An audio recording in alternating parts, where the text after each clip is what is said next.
चलिए प्रैक्टिकली देखते हैं गुस्से को हम कैसे कंट्रोल कर सकते हैं। मान लीजिए आपके सामने एक बहुत ही गुस्सैला इंसान बैठा है और बहुत ज़्यादा गुस्से में है, और उस समय आपको उससे पूछना है कि आप क्यों गुस्से में हैं। और आपको ये बात हंसते हुए पूछना है कि आप क्यों गुस्से में हैं। तो क्या आप उससे पूछ सकते हैं हंस के कि आप क्यों गुस्से में हैं? नहीं पूछ सकते, क्योंकि गुस्सा ऐसा शब्द है जिसे आप हंस के या फिर मुस्कुरा के नहीं पूछ सकते, नहीं बोल सकते। तो फिर क्या हक है आपको गुस्सा करने की, या फिर गुस्से में अपने शरीर को, अपने टाइम को, अपने बहुत सारी चीज़ों को बर्बाद करने की। अगर आप एक भी कठोर शब्द गुस्सा में कह देते हैं, गुस्सा में बोला गया है एक भी कठोर शब्द आपके हजारों प्यार भरी बातों को, हजारों अच्छी बातों को नष्ट कर देगा। तो फिर हमें गुस्सा क्यों करना है? क्रोध आने पे चिल्लाना बहुत आसान है, बट क्रोध आने पे अपने आप को कंट्रोल करना, कुछ नहीं बोलना, मतलब एकदम शांत हो जाना बहुत मुश्किल है। क्रोध आने पे आप बहुत ज़्यादा चिल्ला सकते हैं, कोई भी ज़्यादा आपको ताकत की ज़रूरत नहीं है, लेकिन जब आपको क्रोध आता है उस समय आपको अपने आप पे कंट्रोल करना, शांत हो जाना बहुत ही ज़्यादा मुश्किल काम हो जाता है। एक कहानी याद आ रही है, तो मैं आपको इस कहानी के माध्यम से बताता हूँ क्रोध के क्या नुकसान है। एक लड़का था जो बहुत ज़्यादा गुस्सैल था और दिन भर में बहुत ज़्यादा गुस्से में हो जाता था और अपनी आपा खो देता था, को बहुत ज़्यादा बोलता था, अपने परिवार में किसी की इज्जत नहीं करता था। मतलब गुस्से में ऐसा हो जाता था वो अपने आप पर कंट्रोल नहीं कर पाता था। उसके घर वाले काफ़ी ज़्यादा परेशान थे उसके इस गुस्से को लेके। तब उसके पिता के दिमाग में एक आइडिया आया और उन्होंने उस बच्चे को एक लकड़ी दिया और लकड़ी के साथ बहुत सारे कील दिए, और उन्होंने कहा कि जब तुम्हें गुस्सा आएगा तो तुम इस कील को निकालना और इस लकड़ी में ठोक देना। लड़का गुस्सैल था लेकिन थोड़ा समझदार था, इसलिए लड़के ने इस बात को मानी और रोज ये काम करने लगा।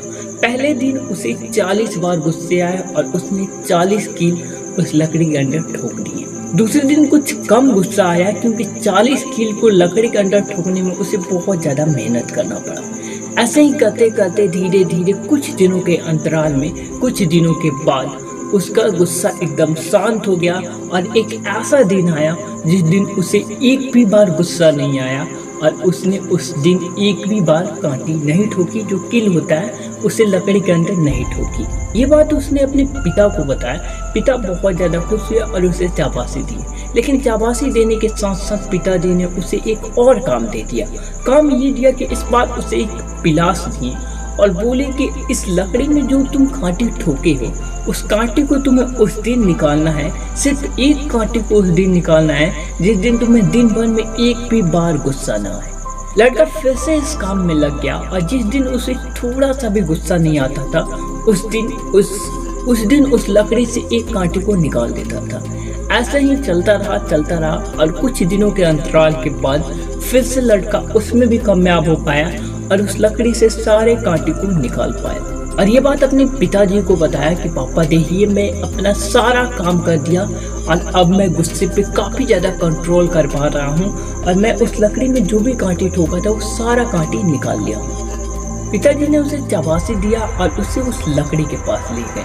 और अब आती है इस कहानी में क्लाइमेक्स। इसने उस लड़के को उस लकड़ी को दिखाया और कहा कि जो तुम इस लकड़ी में कांटे ठोके थे वो तुम्हारा गुस्सा था और गुस्से में बोले गए शब्द थे, लेकिन जब तुमने उस गुस्से पे कंट्रोल किया और जब इस कांटे को इस लकड़ी से निकाल लिया तो तुमने माफ़ी तो मांग ली, बट इस लकड़ी में छेद हो गया।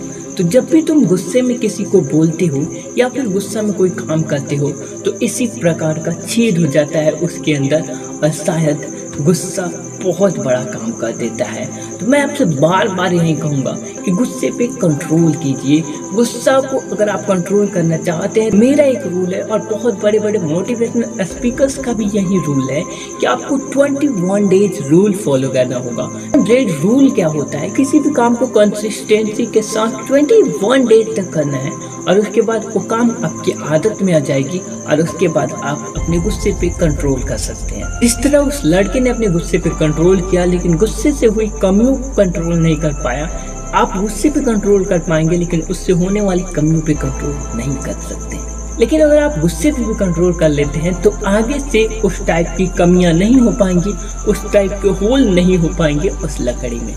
अगर आप किसी दूसरे की कमियों पे बहुत ज़्यादा गुस्सा करते हैं, उसे चिल्लाते हैं कि तुम में बहुत ज़्यादा कमी है, तुम में बहुत ज़्यादा कमी है, तो उस इंसान में कमी नहीं है, कमी आपके अंदर है कि आप उस इंसान पे चिल्ला रहे हैं।